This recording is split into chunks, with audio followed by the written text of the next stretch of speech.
សួស្តីអ្នកនរគ្នាក្នុងវីដេអូនេះគឺយើងរៀនពីច្បាប់អូមបើយើងសិក្សាពីច្បាប់អូមគឺយើងត្រូវស្គាល់3គឺចរន្តតង់ចុងនិងរេស្តង់ដែលរូបមន្តរបស់ច្បាប់អូមគឺតង់ចុងគឺស្មើនឹងរេស្តង់គុណឲ្យចរន្តគឺដែលតង់ចុងគឺយើងតាំងអក្សរ V រេស្តង់តាំងអង្គអក្សរ R និងចរន្តតាំងអក្សរ I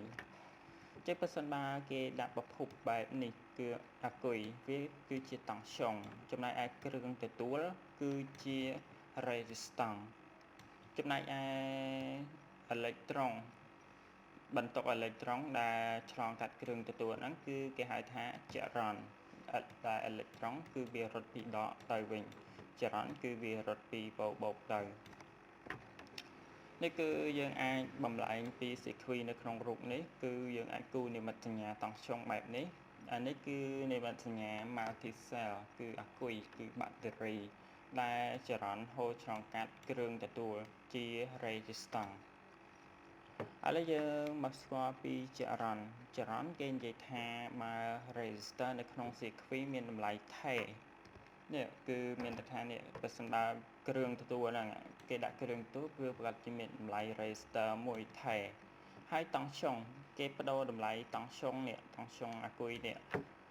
បើសិនបើតម្លៃតង់ចុងនឹងប្រែប្រួលដូចចរន្តគឺវាប្រែប្រួលតាមតង់ចុងដែរអញ្ចឹងក្នុងលក្ខខណ្ឌហ្នឹងគេចង់និយាយថាបើសិនបើ resistor ហ្នឹងគឺវាមានតម្លៃ resistance មួយគឺវាថេប៉ុន្តែបើសិនបើគេបដូរតម្លៃ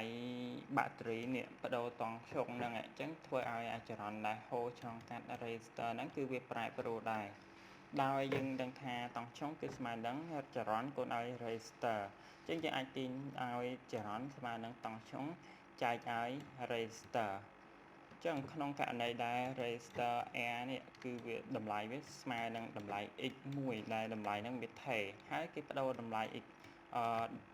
តម្លៃ v នេះតម្លៃតង់ចុងហ្នឹងគឺវាប្រែប្រួលអញ្ចឹងឃើញថាតម្លៃចរន្តវាប្រែប្រួលដែរដោយសារភាគបែកវាថេប៉ុន្តែភាគយកវាប្រែប្រួលអញ្ចឹងបើសិនបើតម្លៃតង់ចុងនេះប្រែប្រួលអញ្ចឹង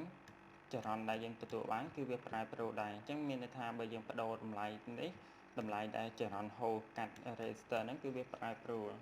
ចុះបើសិនបើយើងឧទាហរណ៍បើសិនបើក្នុងករណីតម្លៃចរន្តហ្នឹងគឺវាថេនេះគេដាក់5អូមថេចុះបើសិនបើគេដាក់ប្រភពដែលបហូរចូលបហូរទៅ resistor នេះបើសិនបើគេដាក់តម្លៃវា10 Vប្រសិនបើ10 Vអញ្ចឹងយើងតង់ចុងរបស់យើង10 V ចែកឲ្យនឹង5អូមអញ្ចឹងវាប្រកាសជាស្មើនឹង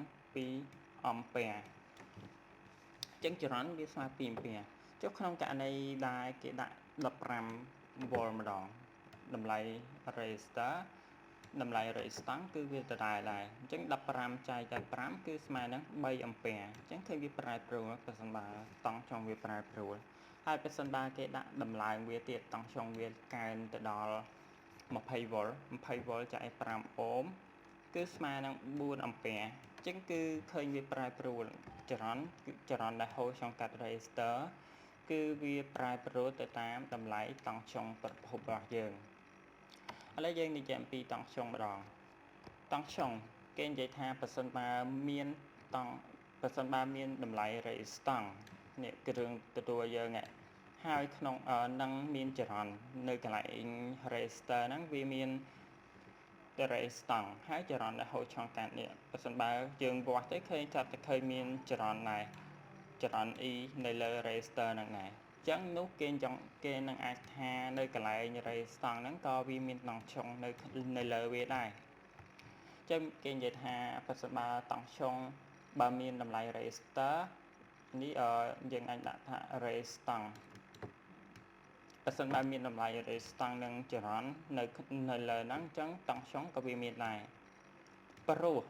ចំនួនតង់ចុងគឺវាបានមកពីការយកតម្លៃ resistor គុណឲ្យនឹងតម្លៃចរន្តនេះគឺយើងយកតម្លៃចរន្តគុណឲ្យនឹងតម្លៃ resistance គឺយើងទទួលបានតង់ចុងអញ្ចឹងបើសិនបើគេវាស់ទៅឃើញថាត្រង់ហ្នឹងមានតម្លៃ resistance ហើយក៏មានតម្លៃចរន្តដែរអញ្ចឹង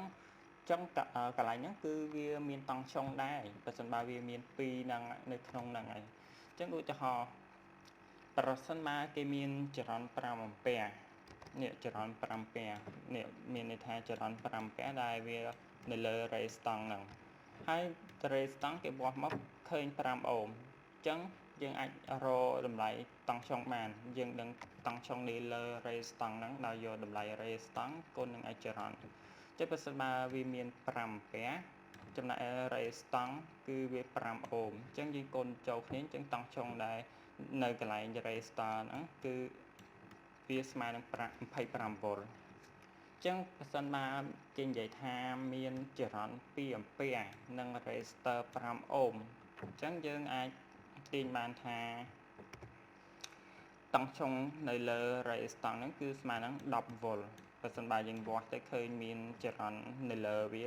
2អាំពែ resistor 5អូមចឹងយើងអាចវាស់តង់ឆុងទៅវាប្រកាសជាឃើញ10 វ៉ុលដែរ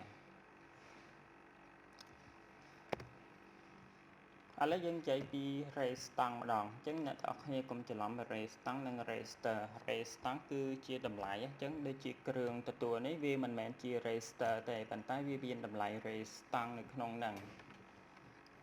គ្រប់គ្រឿងទទួលទាំងអស់បើសិនបើយើងមានចរន្តនិងមានតង់ឆុងវាប្រកាសជាមានតម្លៃ resistance នៅក្នុងហ្នឹងហើយអញ្ចឹងគេនិយាយថាបើសិនបើមានតង់ឆុង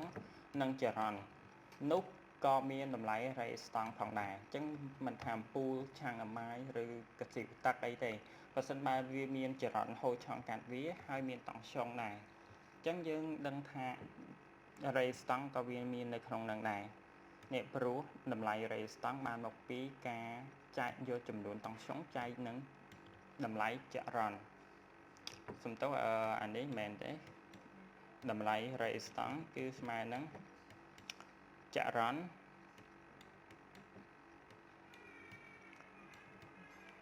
ចែកឲ្យតង់ឆុងអូខេឧទាហរណ៍នេះតម្លៃ resistance គឺស្មើនឹងតង់ឆុងចែកឲ្យចរន្តបើសិនបើគេមានតង់ឆុង10 វ៉ុលនេះអានេះ10 វ៉ុលគឺគេបហូរទៅ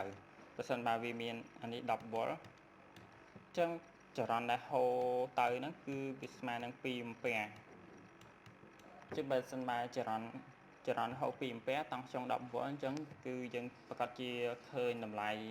resistance គឺ5អូមបើយើងវាស់ទៅគឺឃើញ5អូមអញ្ចឹងយកតង់ឆុង10 វ៉ុលចែកឲ្យនឹងចរន្ត2អាំពែស្មើនឹង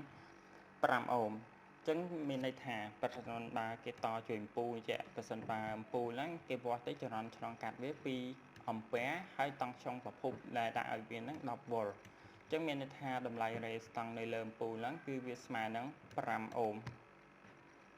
ហ្នឹងគឺជាប់អូមគឺយើងសិក្សាពី3ចំណុចហ្នឹងដែលរូបមន្តរបស់វាតង់ឆុងស្មើនឹង resistance គុណឯចរន្តបាទអរគុណ